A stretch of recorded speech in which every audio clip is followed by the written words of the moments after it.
तो hi friend, welcome to my channel. दोस्तों, आज हम लोग जीके के टॉप 21 क्वेश्चन को करेंगे। तो दोस्तों, चलिए बिना देर किए हुए चलते हैं हम अपने क्वेश्चन की तरफ। वीडियो में लास्ट तक बने रहिएगा। प्रश्न संख्या पहला है, देशांतर रेखा का दूसरा नाम है। देशांतर रेखा का दूसरा नाम है। ऑप्शन देख लीजिए दोस्तों आप लोग। मैकमोहन रेखा, मकर रेखा, मध्याह्न रेखा, इनमें से कोई नहीं। दोस्तों, देशांतर रेखा का दूसरा नाम क्या है? मध्याह्न रेखा। ठीक है, चलिए हम लोग सेकंड क्वेश्चन की तरफ चलते हैं। सत्यमेव जयते किस उपनिषद से लिया गया है? सत्यमेव जयते किस उपनिषद से लिया गया है? ऑप्शन देखिए, मुंडकोपनिषद से, ऋग्वेद से, यजुर्वेद से, सामवेद से। तो दोस्तों, सत्यमेव जयते ये हमारा लिया गया है ऑप्शन नंबर ए, मुंडकोपनिषद से। ठीक है, चलिए थर्ड क्वेश्चन की तरफ हम लोग चलते हैं। अस्तोमा सदगम्य लिया गया है ऋग्वेद से, सामवेद से, यजुर्वेद से, अथर्ववेद से। तो दोस्तों, इसका सही जवाब है ऋग्वेद से। ठीक है, अस्तोमा सदगम्य ऋग्वेद से लिया गया है। ठीक है, चलिए नेक्स्ट क्वेश्चन की तरफ हम लोग चलते हैं। भारतीय संविधान में मूल कर्तव्य की संख्या कितनी है? भारतीय संविधान में मूल कर्तव्य, दोस्तों ध्यान दीजिएगा इस पे, मौलिक कर्तव्य नहीं है, मूल कर्तव्य है।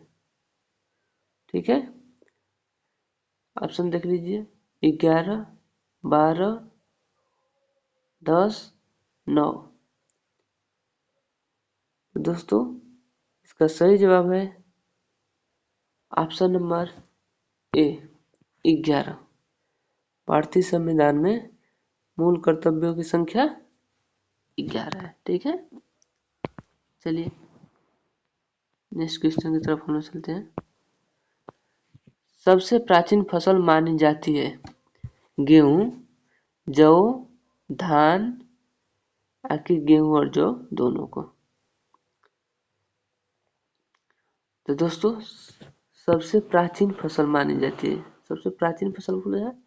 इसमें गेहूं और जौ दोनों हो जाएगा, यानी ऑप्शन नंबर सी इसका करेक्ट आंसर है। ठीक है, गेहूं और जौ दोनों। ठीक है, चलिए क्वेश्चन नंबर 6 पे हम लोग चलते हैं। मोहनजोदड़ो का संबंध किस नदी से है? रावी नदी, सिंधु नदी, गंगा नदी, यमुना नदी। तो दोस्तों, इसका सही जवाब है ऑप्शन नंबर बी, सिंधु नदी। ठीक है, मोहनजोदड़ो का संबंध किससे है? सिंधु नदी के। ठीक है, चलिए नेक्स्ट क्वेश्चन की तरफ चलते हैं हम लोग।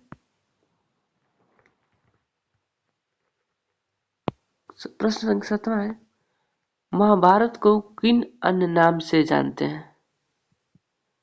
ऑप्शन है जय संहिता, सत्य शास्त्री संहिता, ए व बी दोनों, कि इनमें से कोई नहीं। तो दोस्तों, महाभारत पूछा है, महाभारत को किस अन्य नाम से भी जाना जाता है? तो यहाँ ए और बी ऑप्शन नंबर थर्ड होगा, ए और बी दोनों, जय संहिता और सत्य शास्त्री संहिता दोनों के नाम से जाना जाता है। ठीक है, चलिए नेक्स्ट क्वेश्चन की तरफ हम लोग चलते हैं।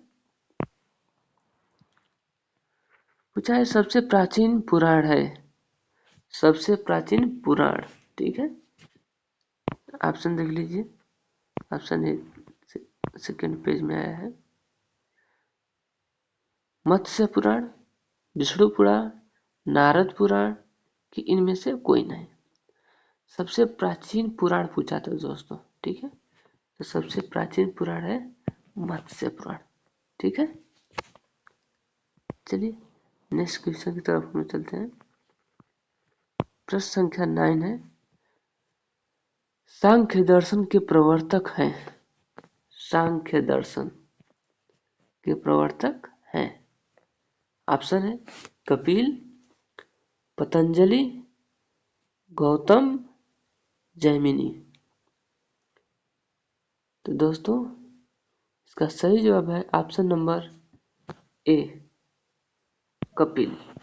ठीक है, सांख्य दर्शन के प्रवर्तक कपिल है। ठीक है, चलिए नेक्स्ट क्वेश्चन की तरफ हम लोग चलते हैं।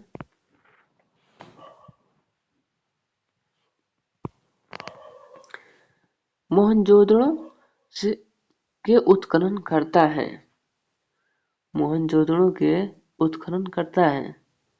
ऑप्शन देख लीजिए, दयाराम साहनी, यज्ञदत्त साहनी, रखाल दास बनर्जी, रविंद्र सिंह। दोस्तों जहां मोहनजोदड़ो का उत्खनन करता की बात आ जाए वहां बनर्जी जी हैं, यानी रखाल दास बनर्जी। ठीक है, मोहनजोदड़ो का उत्खनन करता रखाल दास बनर्जी जी है। ठीक है, चलिए नेक्स्ट क्वेश्चन की तरफ हम लोग चलते हैं। प्रश्न संख्या 11 है, किस रेखा के उत्तर में उत्तरी ध्रुव तथा दक्षिण में दक्षिणी ध्रुव है। उत्तर में उत्तरी ध्रुव तथा दक्षिण में दक्षिणी ध्रुव है। ऑप्शन देख लीजिए, भूमध्य रेखा, कर्क रेखा, मकर रेखा, आकि सभी। तो दोस्तों भूमध्य रेखा के उत्तर में उत्तरी ध्रुव होता है तथा दक्षिण में दक्षिणी ध्रुव होता है। ठीक है, भूमध्य रेखा को 0 अंश अक्षांश भी कहा जाता है। ठीक है, अक्षांश या विषुवत रेखा भी कहा जाता है, या विषुवत रेखा।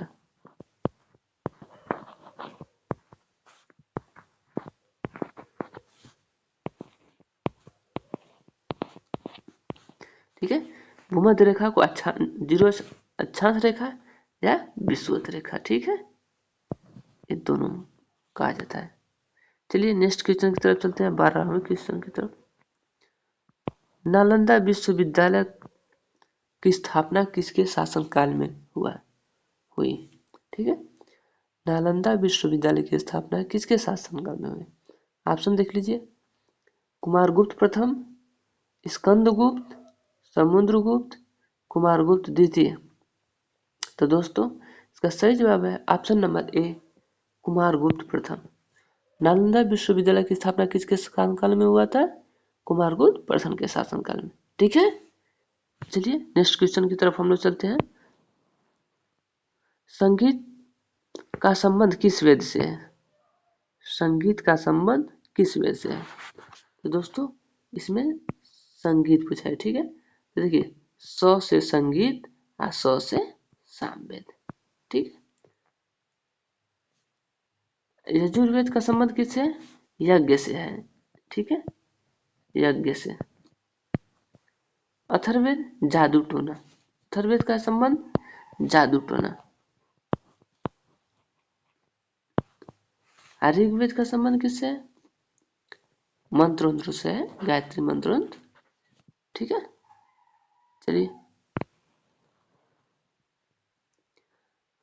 प्रश्न संख्या 14 है, व्यापारिक हवाएं मिलती हैं 5 अंश से 30 अंश उत्तर दक्षिण, 40 अंश से 50 अंश पूर्व पश्चिम, 30 अंश से 40 अंश दक्षिण उत्तर, आखिर इनमें से कोई नहीं।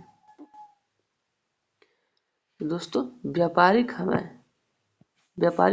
5 अंश से 30 अंश उत्तर दक्षिण में मिलती हैं। ठीक है, व्यापारिक हवाएं 5 अंश से 30 अंश उत्तर दक्षिण मिलती हैं। ठीक है, चलिए नेक्स्ट क्वेश्चन 15वें की तरफ हम लोग चलते हैं। वीडियो में लास्ट तक बने रहिएगा। जैन धर्म के 24वें तीर्थंकर कौन है। जैन धर्म के 24वें तीर्थंकर, तो दोस्तों इसका सही जवाब है option number C, Mahavir Swami. ठीक है, ऋषभदेव प्रथम थे। कौन थे, प्रथम तीर्थंकर थे जैन धर्म के। पार्श्वनाथ कौन थे, 23वें थे, 23वें तीर्थंकर पार्श्वनाथ। 22वें अरिष्टनेमी थे, 24वें महावीर स्वामी थे। ठीक है, चलिए नेक्स्ट क्वेश्चन की तरफ हम लोग चलते हैं। हरिकेन चक्रवात संबंधित है, ऑप्शन देख लीजिए, मेक्सिको की खाड़ी, बंगाल की खाड़ी, जापान, यूएसए। तो हरिकेन चक्रवात है दोस्तों, हरिकेन चक्रवात कहाँ किससे संबंधित है? मेक्सिको की खाड़ी से, ऑप्शन नंबर ए। ठीक है, चलिए नेक्स्ट क्वेश्चन की तरफ हम लोग चलते हैं। 17वां क्वेश्चन की तरफ हम लोग आ गए। टाइफून चक्रवात कहाँ का है? टाइफून चक्रवात कहाँ का है? ऑप्शन देख लीजिए, जापान, फिलीपींस, चीन कि सभी। दोस्तों इसका सही जवाब है ऑप्शन नंबर डी, सभी। टाइफून चक्रवात कहाँ का है? जापान का भी है, चीन का भी है, फिलीपींस का भी है। ठीक है, चलिए नेक्स्ट क्वेश्चन की तरफ हम लोग चलते हैं। बिली बिली चक्रवात कहाँ का है? ऑप्शन देख लीजिए, ऑस्ट्रेलिया, चीन, जापान, यूएसए। तो दोस्तों इसका सही जवाब है ऑप्शन नंबर ए, ऑस्ट्रेलिया। बहुत इंपॉर्टेंट क्वेश्चन दोस्तों लिया गया है, परीक्षा के दृष्टिकोण से एकदम काफी महत्वपूर्ण क्वेश्चन को लिया गया है। ठीक है, चलिए नेक्स्ट क्वेश्चन की तरफ चलते हैं हम लोग। जब केंद्र में दाब अधिक होता है तो केंद्र से हवाएं बाहर की ओर चलती हैं, इसे क्या कहते हैं? चक्रवात, भूकंप, प्रतिचक्रवात के सभी। दोस्तों देखिए चक्रवात प्रतिचक्रवात को हम समझा देते हैं। जब केंद्र से हवाएं जब बाहर की तरफ जाए, ठीक है, तो क्या होता है? प्रतिचक्रवात होगा। क्या होगा? प्रतिचक्रवात, प्रतिचक्रवात। ठीक है, और जब केंद्र में है यानी बाहर से हवाएं जब केंद्र में है तो क्या होगा? चक्रवात होगा। क्या होगा? चक्रवात। समझ आया दोस्तों? जब केंद्र से हवाएं बाहर की तरफ जाए तो प्रतिचक्रवात, और जब बाहर से हवाएं केंद्र की तरफ आए तो चक्रवात। दोस्तों इसमें क्या पूछा है? जब केंद्र में दाब अधिक होता है तो केंद्र से हवाएं बाहर की ओर चलती हैं, यानी केंद्र से हवाएं बाहर की जब चलती हैं तो क्या होता है? प्रतिचक्रवात। ठीक है, चलिए नेक्स्ट क्वेश्चन की तरफ हम लोग चलते हैं।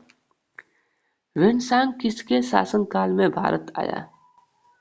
वेनसांग किसके शासनकाल में भारत है? तो दोस्तों ह से वेनसांग, ह से हर्षवर्धन। ऑप्शन नंबर ए है, हर्षवर्धन के शासनकाल में वेनसांग भारत आया था। ठीक है, चलिए नेक्स्ट क्वेश्चन की तरफ हम लोग चलते हैं। इस सेशन का लास्ट क्वेश्चन, गुप्त राजवंश किस लिए प्रसिद्ध था? ऑप्शन देख लीजिए, कला एवं स्थापत्य, साहित्यिक कार्यों का संरक्षण, राजस्व एवं भूमिकर, साम्राज्यवाद। तो दोस्तों गुप्त राजवंश किस लिए प्रसिद्ध है? गुप्त राजवंश कला एवं साहित्य कला एवं स्थापत्य के लिए प्रसिद्ध था। ठीक है, कला एवं स्थापत्य के लिए गुप्त राजवंश प्रसिद्ध था। ठीक है दोस्तों, वीडियो को लाइक एंड सब्सक्राइब कीजिए और दोस्तों में इसको फॉरवर्ड भी कीजिए, शेयर भी कीजिए।